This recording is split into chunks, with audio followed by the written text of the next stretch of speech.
Hello everybody. Welcome back to the channel where we talk about stuff. I don't know why I did it that way. Tale as old as time. Here we go. The question has been raised once again. How much Bitcoin do you need for the future? This has popped up over the course of centuries. Bitcoin hasn't been around for centuries, but you understand what I'm talking about. The discussion is, if Bitcoin goes to astronomical heights in price, how much would you need to be able to basically, A, never have to work again, as Bitcoin ends up becoming, as this person calls it, a major status symbol, and basically an indication of, I guess, B, hyper wealth within the world.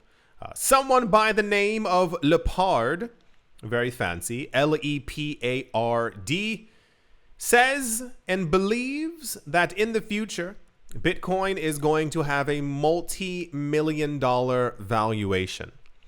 His idea is then, if you have, or happen to have, or are lucky enough to have, an entire Bitcoin, you will be, in his words or his sentences, an elite on this planet. He's predicting a $10 million valuation for Bitcoin in the future, not the far, far future, but the nearer future. He says that a lot of people, to him, are not paying attention as the hedge funds continue to buy up a lot of Bitcoin. He said that half of the top 30 hedge funds in America now own Bitcoin in some form or fashion. He says, in his words, anyone who is betting against Bitcoin is going to, where are the words? He says it will obliterate their fortunes. Yes, he used those words. He also advised major hedge funds against shorting Bitcoin as it would obliterate their fortunes. We are witnessing, as far as I can tell, a gigantic financial shift in the system and in the world. It is fascinating to see this kind of news continuously pop up. Also, side note, because I can feel someone doing it. It is no one's business how much Bitcoin or crypto or money that you own or that you have. A lot of people seem to get their kicks going around telling other people how much Bitcoin that they have. It's not anyone's business but your own, because you wouldn't do that for your bank account or anything else that you own. So stop trying to show off to people. Just be happy that you have something at all. His even more so, and I'll say it this way, his multi-million-dollar Bitcoin valuation is very similar to something that we also heard relatively recently, where someone predicted, oh gosh, I believe, I want to say 2033. I think that was the year. He was predicting a $28 million Bitcoin.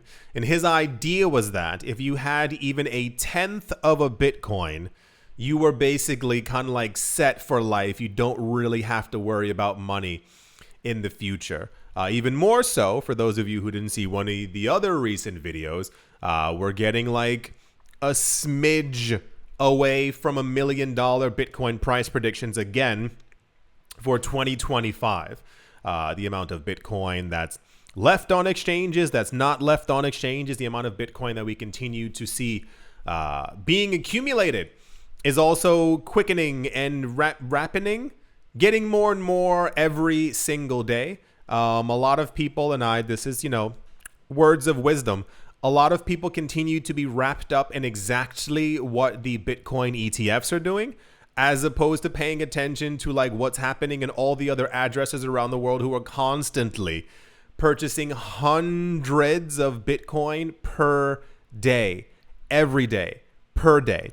450 comes out of the machine. These people are buying 600, 700, 800 per wallet address per day. There's like 1,000 Bitcoin plus being accumulated into long-term hold wallets.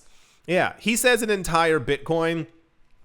I think it's meant to kind of like shake up the bottle. I don't really know. The idea of having an entire Bitcoin for the majority of people on the planet is near impossible. I told you all before, I tell friends and family to at least have some, and I always tell them like at least 0.01 Bitcoin.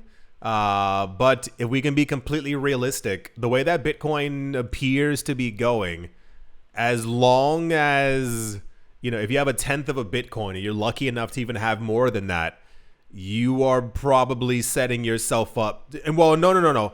Backing it up. Throw away the word probably. You are setting up yourself to be one of the richest people on the planet. Because as we already know, for those of you who don't know, there are billions of people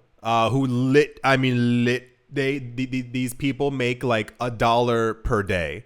So that goes back to another conversation we were having. Like you don't usually realize how well off you actually are in a system where, I'll try and put it this way, millions of Bitcoin have been purchased, are being purchased by the ETFs, are being purchased by whales and stuff all the time.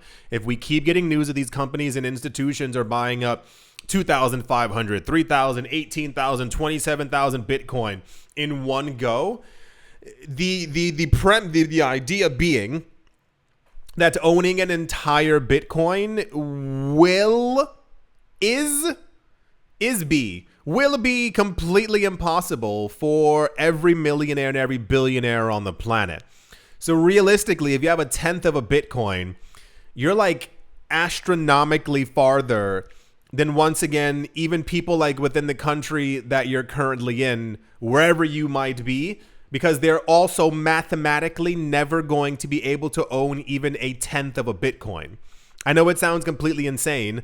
If Bitcoin were evenly divvied up, don't forget, it's 300,000 Satoshis per person. So that's 0.003 per person. And that's impossible now. So even if you have just 1 million Satoshis, you have 3 times... It cut off again. You have 3 times as much as any normal person would have normally been able to have if Bitcoin has been divided up. But now that we see, if you have one company who owns 200,000 Bitcoin, they've taken away 199,999,000 Bitcoin from any other millionaire or billionaire from ever being able to own an entire coin, which then means, yeah, if you own probably like 1 million Satoshis, you are farther. Yeah, no. It's weird to think about this like distribution of Bitcoin and how it keeps on getting more constrained. I don't even think you have to own an entire coin anymore. Like it's the same exact thing with that number 0.28. If you own 0.28 Bitcoin, you're part of like the 1% of Bitcoin holders. I feel like that number is even lower now because the idea of owning an entire Bitcoin sounds completely insane. Like it's almost like this, like you see airplanes fly, but you're like, how's the airplane doing that? Like no one told. Anyway, so the point is, yeah, Lepard thinks that owning an entire Bitcoin is setting someone up for life. I think it's even less than that, especially as we keep getting Bitcoin more and morally taken off the table every single day. But we'll see. I'm excited for 2025. I'm excited for 2029. I'm excited for 2032 because I'm part of the I'm expecting the US dollar to continue to be devalued, and therefore Bitcoin will go up in value group of people. This video was awkward. I do sincerely hope that you have all enjoyed. I do hope you all are having a great day, morning, afternoon, evening, wherever you are, wherever you might be. I do hope it's absolutely fantastic. Thank you all once again for watching, listening, liking, commenting, and supporting. And I will most certainly be talking to you all soon. See you.